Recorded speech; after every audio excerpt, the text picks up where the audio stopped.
Muhterem arkadaşlarım, nasıl çözeceğiz denildiği zaman önce toplumsal barış ve huzur ortamı sağlanacak. İlk iş bu. Dilimiz yumuşayacak. Kimseyi hasım olarak görmeyeceğiz. Bizimle taban tabana zıt fikirleri olan insana otur şuraya konuşalım diyebileceğiz. Demezsek olmaz. Sen benim gibi konuşmuyorsun. Beni tenkit ediyorsun.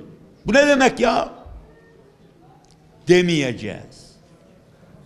Onun için toplumsal barış ve huzur ortamı sağlanmadan bir ülkede yatırımda olmaz, kalkınmada olmaz.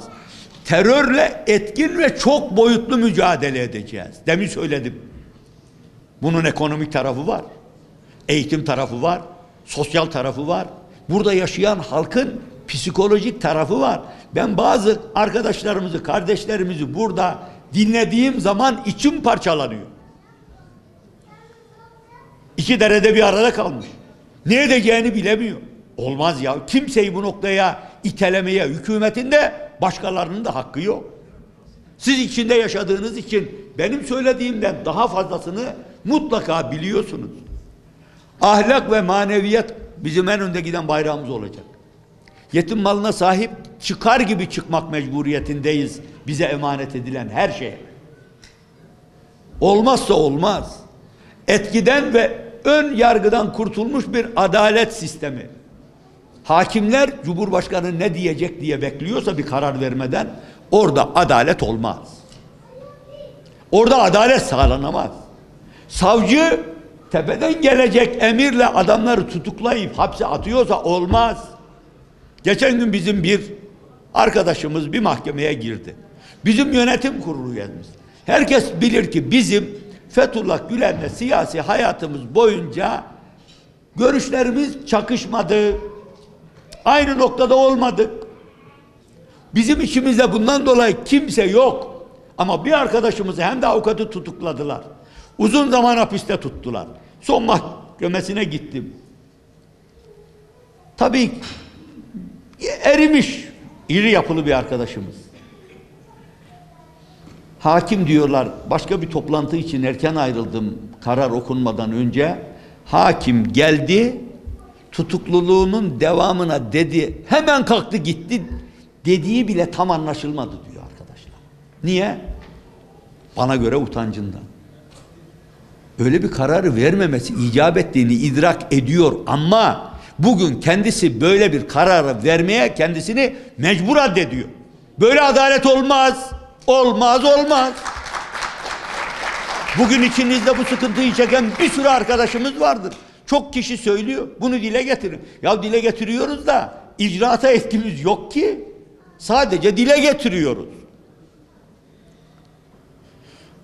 Adalet olmadan bir memlekette huzurun da olması, kalkınmanın da olması, barışın da olması mümkün değil. Vasıflı insan yetiştiren bir eğitim modeli. Vasıf dediğimiz zaman iki. Bir, değerler. Helal haramı bilecek. Hakkı olmayan bir şeye eline atmayacak. Öbür taraftan da kendi işinin ehli olarak yetişecek. Böyle olmazsa olmaz. İki kanatlı. Komşusu açken tok yatan bizden değildir buyurmuş Peygamber Efendimiz. Komşusunun Hristiyan veya Yahudi veya Müslüman olduğunu söylememiş. Komşusu açken diyor. Sen onun inancına, dinine, diyanetine bakma. Açsa onu doyurmak senin üzerine vecibedir diyor. Başka hiçbir medeniyette bu anlayış yoktur. Bundan emin ol. Onun için biz vasıflı insan yetiştireceğiz. Üreten ve kalkınarak büyüyen bir ekonomik sistem oluşturacağız. Biraz önce bunu tekrar dile getirmiştim. Artık o bölgeyi geçiyorum. İnşallah topyekün kalkınmada böylece gelecek diye düşünüyorum. Üreten ve kalkınarak büyüyen Türkiye dediğimiz zaman tüketim ekonomisinden üretim ekonomisine geçilecek. Tarım ve hayvancılık en önemli sektördür. İnsanız. Karnımız doymadan yaşayamayız. Ve Türkiye toprakları, meraları, Türkiye gibi birkaç tane ülkeyi besleyecek kadar zengin ve geniştir. Yeter ki biz çiftçinin, besicinin elinden tutalım. Çiftçilik verilen borcu en kısa zamanda geri öder. Siz mazottan vergiyi kaldırın,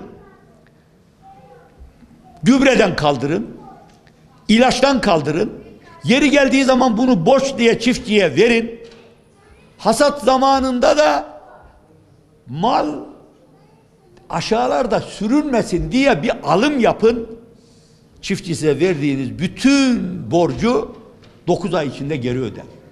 Başka hiçbir sektörde bunu göremezsiniz. Bunu yaparsanız Türkiye'de tarım, hayvancılık patlar. Birdenbire. Biz ihracata başlarız. Bırak ithalatı. Onun için tarım ve hayvancılık en önemli sektör. Sanayide devlet katkısı ve özel sektör teşvik edilecek. Bazı sektörler var ki devlet bu işin içine girmeden sanayici giremez. Devleti arkasında görmek ister. Yarın pazar sıkışır. Haksız bir rekabetle yurt dışından karşı karşıya kalır. O zaman devletini yanında ister. Ama bugün bizim devletimiz maalesef bu noktalarda girmeyeydin diyor işe. Ayakta duran tek müessese bankacılık. En çok kar eden 10 kurumun 8'i banka. Bir numaralı bulunan da petrolle ilgilenen bir şirket. Madencilik. Biz madenciliğe önem verir. İşlenmeyen maden kalmayacak Türkiye'de. Sonra enerji. Elbette enerjiye büyük önem vereceğiz. Nükleer enerjiye geçeceğiz.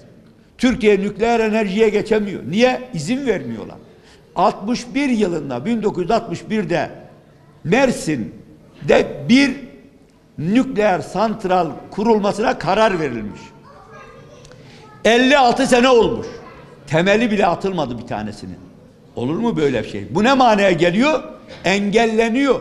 Hükümetlerin sadece beceriksizliğinden değil, bir gizli el engelliyor bunu. Bizim o teknolojiye almamızı istemiyor.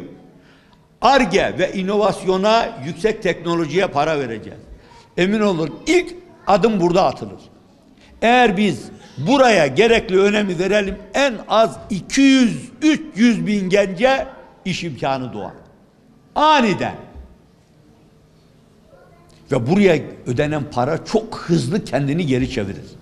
Elinoğlu bizden çok daha akıllı olduğu için şu telefonları yapmıyor. Dünyada 2 tane telefon şirketi var. Birisi iPhone, Amerika'nın, öbürü ise Samsung. Samsung'un imal edildiği ülkeyi biz kurtarmak için 52'de asker göndermişiz ya. Bizden gerideymiş. Şimdi adamların Samsung'un cirosu bizim kendi bütçemiz kadar büyük.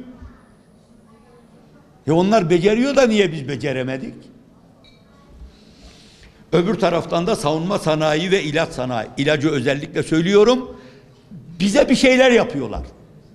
Maalesef dikkat edin. Son zamanlarda evlenen çiftlerin çocukları olmuyor. Herkes doktora gidiyor. Niye? Ya yediğimiz gıdada bir şey var ya kullandığımız ilaçta. Öyle kendiliğinden olmadı bu iş. Kendi ilacımızı üretmezsek hangi ilacı ne için aldığımızı bilemeyiz. Kendiliğinden olmuyor ya, bu gıda ile alakalı temelde. Savunma sanayi de olmadan olmaz. Ve muhterem arkadaşlarım, bundan sonra gelecek noktada demin atladığımız yerde, Bismillah, arkadaş bundan sonra bu şeyi değiştirin, bastığım zaman gelsin. Bundan sonra gelecek noktada şahsiyetli dış politikaydı, biraz önce söylediğim şahsiyetli bir dış politika uygulamak mecburiyetindeyiz. Bunun D8'lerin arkasında konan 6 tane temel özelliği var. 1. Biz savaş değil barış yoluyla problemleri çözmeye çalışacağız. 2. Çatışarak değil diyalogla problemleri çözeceğiz. Bunlar temel ilke. Sonra çifte standarda karşıyız arkadaş. Biz eşitlik istiyoruz. Sonra tekebbür değil eşitlik, öbüründe adalet. Sonra sömürü değil işbirliği, arkasından da baskı ve tahakküm değil insan hakları ve demokrasiye özen göstereceğiz. İşte bundan sonra da gelecek olan husus şu. En son şeyimiz, şurada geriye bir dönelim. Evet, ne oldu? Çok şeye gitmişiz.